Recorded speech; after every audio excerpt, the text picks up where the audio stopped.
Adorado pelos 40 milhões de torcedores do Flamengo e fritado internamente. Assim é a situação de Marcos Braz, o vice-presidente de futebol rubro-negro. No vídeo de hoje do canal do Nicola, quero te explicar o porquê de toda essa história e quanto essa interferência política, essa questão efervescente dentro da Gávea, pode interferir dentro de campo.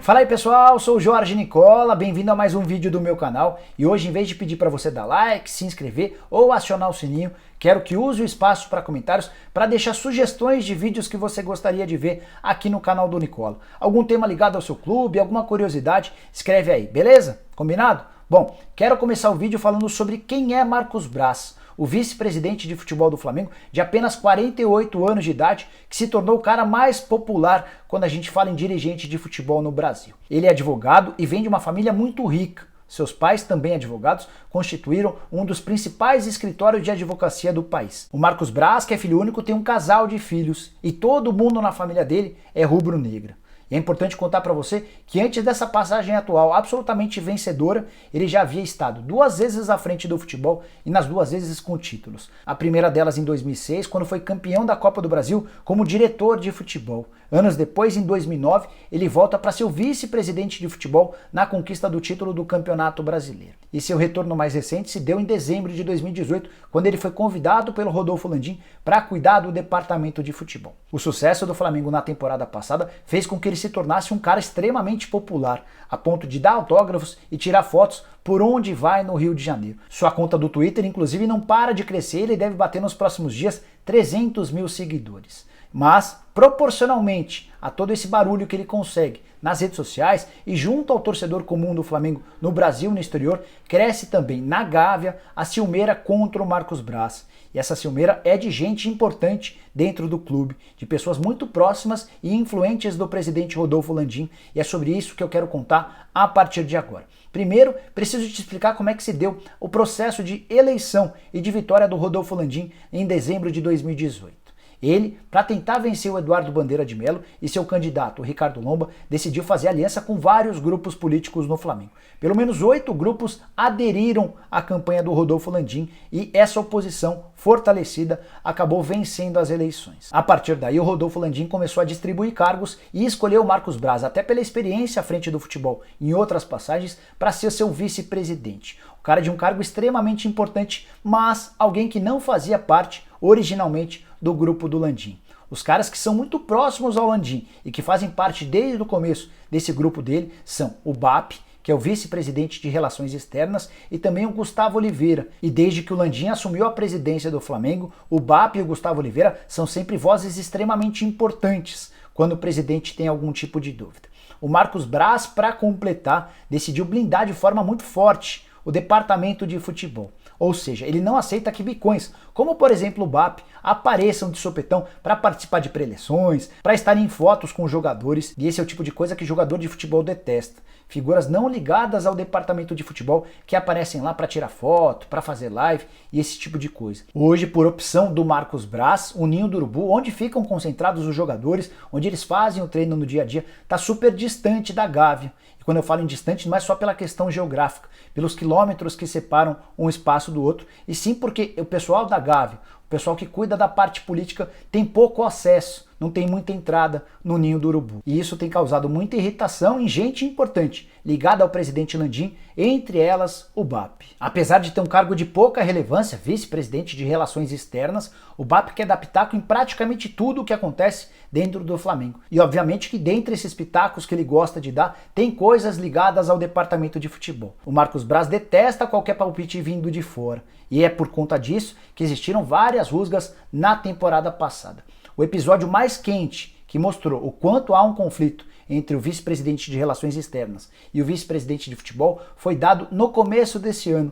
O Marcos Braz já tinha um acerto verbal para que o Paulo Pelaipe tivesse seu contrato renovado. O Pelaipe era gerente de futebol, o homem de confiança do Braz dentro do Flamengo. Mas, para atender um pedido do BAP, o presidente Rodolfo Landim decidiu desautorizar o Braz a renovar esse contrato com o Pelaipe. e o acordo que havia sido feito de forma verbal foi cancelado, o Pelaipe foi convidado a se retirar do clube. Com isso, o Braz acabou perdendo um cara importante no dia a dia do departamento de futebol e o BAP, na teoria, saiu vitorioso desse episódio. Foram várias outras quedas de braço ao longo dos últimos meses. Você quer um exemplo? Lá atrás, quando o Marcos Braz aceita ser vice-presidente de futebol do Flamengo, ele é informado de que já havia uma negociação prévia com o Abel Braga, ou seja, ele teria de aceitar o Abel como treinador caso o Rodolfo Landim vencesse as eleições. Essas conversas com o Abel começaram bem antes da votação final. O Abel, por sugestão do BAP, acabou sendo contratado e foi um grande furo na água.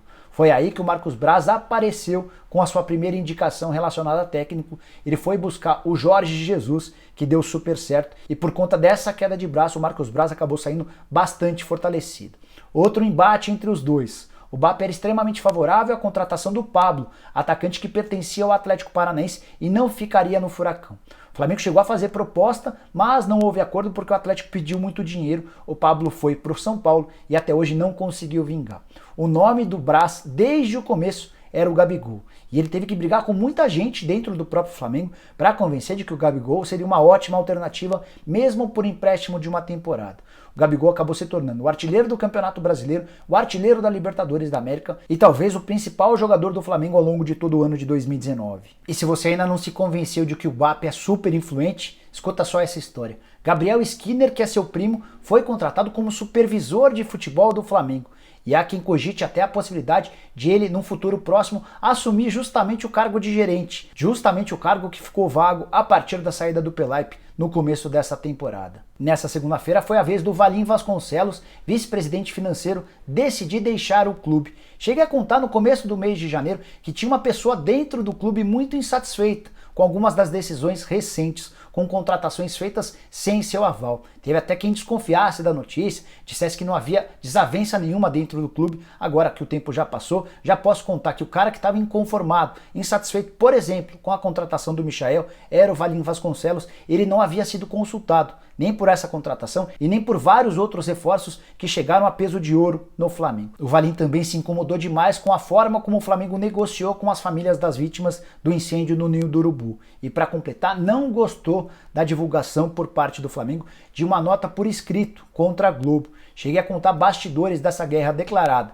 entre Flamengo e Globo e vou deixar o link do vídeo aqui para você. O substituto do Valim já está definido, é o Rodrigo Tostes, que foi vice-presidente financeiro na era Eduardo Bandeira de Melo. E o Tostes é muito, mas muito próximo do BAP. Ou seja, saiu o Valim, um cara que tinha boa relação com o Braz, para a chegada de mais um enorme aliado do BAP, que não para de crescer internamente. A grande pergunta aqui fica será que toda essa questão política, será que essa queda de braço cada vez maior entre o BAP e o Braz pode acabar tendo interferências dentro do departamento de futebol? Enquanto o Marcos Braz for o vice-presidente de futebol, acho que a interferência é bem pequena, até porque o Braz, como eu já disse agora há pouco, costuma controlar bem, blindar de forma exemplar o departamento de futebol. A questão é se o Braz pode em algum momento se incomodar a ponto de pedir seu boné e pular fora do clube. Até porque o Braz sabe que se sair hoje vai sair absolutamente por cima e poderia voltar em dezembro do ano que vem como um fortíssimo candidato à presidência do Flamengo. Isso é algo que deve assustar ou preocupar pelo menos o Landim e o BAP. Mas para mim a única possibilidade de o Flamengo sair perdendo com todo esse episódio dentro de campo é se o Braz anuncia sua saída, porque certamente haveria consequências dentro do departamento de futebol. O Jorge Jesus, por exemplo, é um cara que gosta demais do Marcos Braz. O único interlocutor dentro do clube com o português é o Marcos Braz. É ele, por exemplo, quem toca as conversas a respeito da renovação de seu contrato que termina no mês de maio. Se o Marcos Braz vai embora, será que o Jorge Jesus vai se sentir confiante, confortável para renovar de fato o contrato, para permanecer no clube? Será que ele confia no BAP, no Landim, no Gustavo Oliveira e em outras pessoas? Mas todas essas perguntas hoje não passam de uma grande especulação, porque o Braz nunca deu qualquer sintoma ou sinal de que pretende deixar o Flamengo. E apesar de toda essa ciumeira que existe contra ele, o Braz segue tocando suas coisas no departamento de futebol. Bom, pessoal, eram essas as informações que eu queria dividir com vocês de bastidores do Flamengo. Espero que tenham curtido o vídeo e deem um like por aqui. Quem ainda não se inscreveu no canal do Nicola, bem fácil, só apertar esse botãozinho vermelho de inscreva-se, aproveita e aperta o sininho para ser notificado toda vez que rolar vídeo novo ou live, e use o espaço para comentários para deixar sugestões de vídeos que você gostaria de ver por aqui. Beleza? Até a próxima, um abraço!